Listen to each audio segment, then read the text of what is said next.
Saludos y bienvenidos nuevamente a este espacio para todos los amantes de las historias y sucesos paranormales. Es un placer contar con su presencia en esta ocasión. Y como siempre, queremos compartir diferentes relatos ocurridos a personas como usted y como yo. Cosas que suelen marcar a nuestras vidas. A veces no son de índole paranormal, pero como escucharemos el día de hoy, a veces es mejor temerle a lo que vemos, a aquello que está a nuestro alrededor y de quienes estamos rodeados. Y sin más que decir, comenzamos. Omitiré mi nombre pues no considero necesario decirlo. Les compartiré una historia que, a pesar de que no tiene nada relacionado a lo paranormal, creo que es algo que nos recuerda que a veces es mejor tenerle más miedo a los vivos que a los muertos. Quiero aclarar que lo hago todo con respeto a la memoria de mi abuelita, que es sobre quien trata esta historia. Yo soy de El Salvador. Cuando ocurrió lo que les voy a contar, vivíamos en la cercanía del municipio de Ilopango. Mi abuelita tenía alrededor de 60 años, pero pese a la edad nunca se detuvo. Siempre era muy activa y le gustaba hacer muchas cosas. Ella, por ejemplo, siempre solía hacer tamales y salía a venderlos. Tenía una receta muy rica de unos tamales que acá en El Salvador se conocen como tamales pique. En el pueblo donde vivíamos ella era conocida porque llegaba por las tardes a vender sus tamales, que la verdad le quedaban muy ricos. Sucede que en la familia cuando llegas a viejo ya no eres tan importante. Más aún si tus propios hijos te consideran una carga y se hacen ajenos a cuidarte en tus años de adultez. Eso era lo que sucedía con mi abuela. Era vista de mal forma por casi todos en la casa, excepto unas nietas y yo, que siempre me consideró muy querido para ella. A razón de eso, era raro que le ayudaran con su venta. Muchas veces a ella le tocaba salir con el guacal lleno hacia el pueblo, que estaba como a 10 minutos caminando. Pese a esto y a su edad, ella siempre salía a venderlos y los vendía todos, pues le quedaban muy buenos, como ya les mencioné. A medida iban pasando los años, la edad empezó a ser una verdadera molestia para ella. Sucede que muchas veces ella pedía ayuda para subir o bajar su olla de tamales al fuego y la respuesta que recibía era de que para qué seguía haciendo eso y más cosas negativas de ese tipo. En varias ocasiones que salía con su venta al pueblo, nos llegaban a decir que ella se había caído y se había golpeado, que se la habían llevado a la unidad de salud para curarle las heridas. Esto causaba molestia en la familia y solo le reprochaban que la veían como una carga. Pese a esto, ella siempre replicaba que ninguno de sus hijos le daba dinero para sus gastos o lo que ella necesitaba.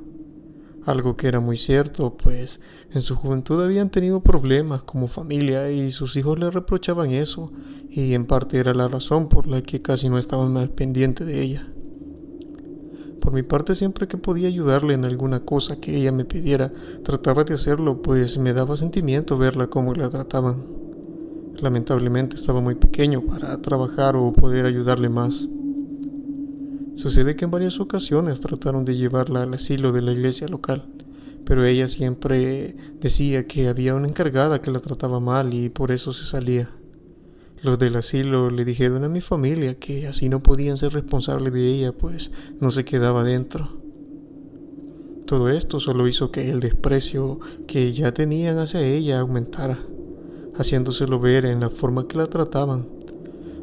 Llegué a escucharla llorar muchas veces a sola en su cuarto, diciendo que prefería mejor estar muerta que seguir viviendo allí.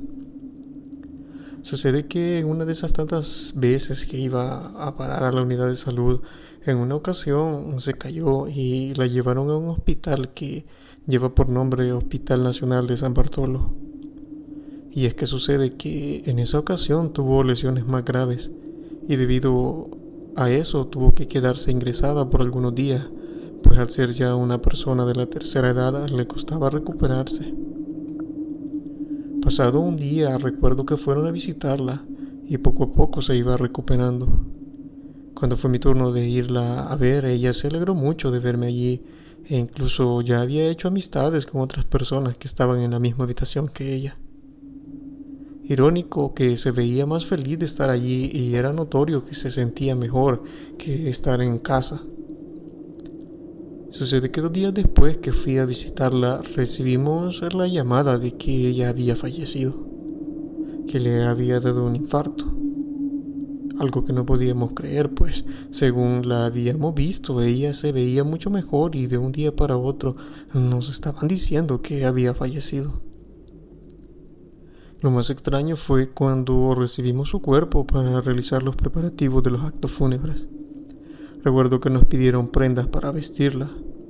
Sus nietas, que ya estaban mayores, nos pidieron ayuda para acomodar su cuerpo sobre la cama y poder así colocarle ropa. Mientras se hacía eso, notamos que mi abuela en su cuerpo tenía moretones extraños, como cuando te golpeas y te quedan hematomas. Podría pensar que era algo normal en el cuerpo ya sin vida de una persona, pero resulta que en sus muñecas y en sus tobillos tenía marcas como si hubiera sido sujetada con algo y muy fuerte. Algo que sí nos paralizó por un momento. Luego de que pasó todo el funeral y el entierro en el camposanto, en una reunión de la familia salió el tema de lo extraño que había sido la muerte de la abuela. Llegamos a pensar que algo pudieron haberle hecho dentro de aquel hospital, pues las marcas en su cuerpo no eran normales ni relacionadas a la causa de muerte, que según el dictamen médico había sido. No sé si en ese momento solo sobrepensamos las cosas, pero una prima contó que en una de las visitas que le hizo, mientras estaba en la habitación, hablando con mi abuela hasta que se quedó dormida, una de las otras señoras que estaban ahí dentro le dijo que aprovechara a llevársela ahora que estaba bien, porque si no, de allí no iba a salir con vida. Dice que ella lo tomó solo como un comentario más de una persona que estaba en un estado parecido, pero deja lugar a la duda que a veces en los hospitales suceden cosas que nosotros desconocemos o que no están bajo nuestro control. Como dije al principio, a veces es mejor tenerles más miedo a los vivos que a los muertos. Solo espero que mi abuela esté en paz porque sus últimos días no fueron los mejores. Espero escuchen mi historia a pesar de no tener nada paranormal. Gracias. Mi nombre es Fernando. Hay un suceso que quiero compartir con ustedes. En lo personal, la iglesia siempre me ha parecido un lugar seguro, un refugio espiritual donde puedo sentirme o podía sentirme protegido. Pero un día pronto eso cambió. Recuerdo que estábamos en el curso de catecismo dentro de una iglesia la cual era muy imponente, con techos altos y ventanas largas que casi tocaban el cielo. Recuerdo que estábamos rezando, aunque no podría decir exactamente cuál era la oración. Lo que sí puedo recordar con claridad es el escalofrío que me recorrió la espalda cuando por casualidad miré para una de esas ventanas. Lo que vi me dejó petrificado. A través del vidrio observé una criatura. Parecía un perro, pero era demasiado grande. Su cuerpo era flaco, casi esquelético, y su piel gris sin rastro de pelo. Lo más aterrador eran sus patas, largas y delgadas, demasiado para cualquier ser conocido. Con una facilidad inquietante, esa cosa saltaba, superando la altura de las ventanas que debían estar al menos 2 metros sobre el suelo. Saltaba de ventana en ventana avanzando a lo largo de la iglesia. Cada salto parecía desafiar la gravedad como si flotara por un momento antes de caer suavemente. No podía apartar la vista de sus ojos, 2 puntos que parecían brillar como si fuera la oscuridad, llenos de lo que se percibía como una maldad indescriptible. Intenté racionalizar lo que estaba viendo, pero nada tenía sentido. Era imposible que algo así existiera, y mucho menos que estuviera fuera de una iglesia, un lugar que se supone que es sagrado. Sin embargo, allí estaba, moviéndose con una gracia perversa por el terreno baldío que rodeaba la iglesia. un terreno cubierto de hierba alta que hasta este momento me había parecido inofensivo. La criatura siguió su avance hasta que desapareció de mi vista, desvaneciéndose en las sombras más allá de las últimas ventanas. El miedo me paralizó y por un momento el resto de mis compañeros se desvaneció en un eco lejano, mientras yo me quedaba atrapado en la imagen de aquellos ojos. Nadie más pareció notar lo que yo vi. Intenté concentrarme en la oración, en las palabras que debían darme consuelo, pero la imagen de esa cosa seguía clavada en mi mente. Durante mucho tiempo me pregunté qué fue lo que vi aquel día. Quizá una manifestación o un ser de otro mundo. Lo que sí sé es que desde ese entonces la iglesia no volvió a sentirse como un lugar seguro para mí. Recuerdo que cuando estaba pequeña vivíamos frente a un cafetal que era parte de una finca. En ese entonces la mayoría de casas tenía los servicios sanitarios fuera de la casa, así que si necesitabas ir al baño debías salir de la casa, atravesar el patio y llegar al sanitario. En una noche sentí la necesidad de ir al sanitario. Recuerdo que me levanté cuando ya iba de regreso para dentro de la casa. Me llamó la atención un fuego que vi a lo lejos. Estaba dentro del cafetal que teníamos enfrente. Recuerdo que me fui acercando para poder ver de cerca aquello. Cuando ya estaba a una distancia pude observar que era como una fogata, pero alrededor de aquella fogata había personas caminando y diciendo como alguna especie de cantos. Eran alrededor de 3 personas. Extrañamente me sentí atraída a ir hacia aquello, quizás por curiosidad. Sentía de pronto el cuerpo muy liviano. Estaba allí solo observando y atraída por aquello que estaba observando, cuando de pronto mi papá me tomó en brazos y me dijo que no eran horas para estar afuera.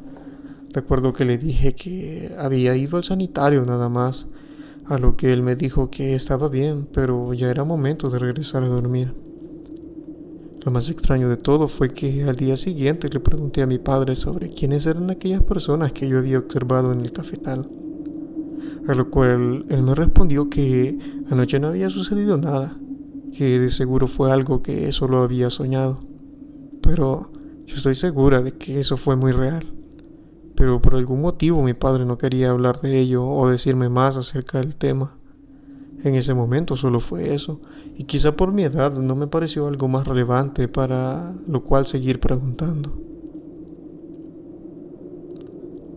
Mi nombre es Gustavo.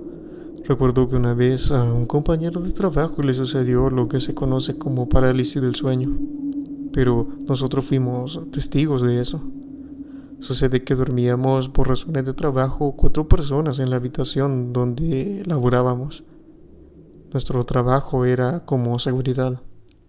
En esa ocasión debíamos levantarnos a las 4 de la mañana a prepararnos porque teníamos un evento muy luego y debíamos estar puntuales. Nos levantamos todos al nomás escuchar la alarma. Fuimos a las duchas y al regresar vimos que nuestro compañero no se había despertado aún, por lo cual procedí a moverle el camarote, pues era algo que hacíamos cuando uno de nosotros se quedaba dormido. Sucede que cuando estaba a punto de hacerlo, observé que estaba moviéndose, como retorciéndose en la cama, y diciendo expresiones que lo dejaran, que no quería morir. Parecía que estaba peleando y lanzaba manotazos al aire. Al ver esto llamé a mis otros 2 compañeros para que vieran, pues me pareció gracioso. Por un momento lo observamos tirando manotazos al aire y diciendo incoherencias. De pronto parecía como si se estuviera ahogando, como si dejaba de moverse y se estaba quedando sin respirar. Inmediatamente procedimos a moverlo, a decirle que despertara, que solo estaba soñando. Pero por más que lo movíamos, no conseguíamos que se despertara. No fue hasta que lo levantamos y pusimos de pie que logró reaccionar. Estaba muy asustado y sorprendido. Nosotros por un momento nos asustamos, pero al ver que ya había reaccionado le dijimos que ya se hacía tarde, que se fuera a bañar porque debíamos estar puntuales. Recuerdo que al final del día, cuando regresamos a nuestra habitación después de cumplir con nuestras obligaciones, antes de dormir le dijimos en broma que si Le íbamos a echar agua bendita si se quedaba dormido otra vez. Pero él, con una sonrisa entre serio y broma, nos dijo que estaba paralizado por algo que no lo dejaba moverse, que empezó soñando que a uno de nosotros nos quitaban la vida y que esa cosa luego estaba sobre él, que por más que trataba no lograba despertar hasta que nosotros lo ayudamos. Fue la única vez que sucedió algo parecido. Nosotros le dijimos que solo era un sueño y que no le prestara mucha atención.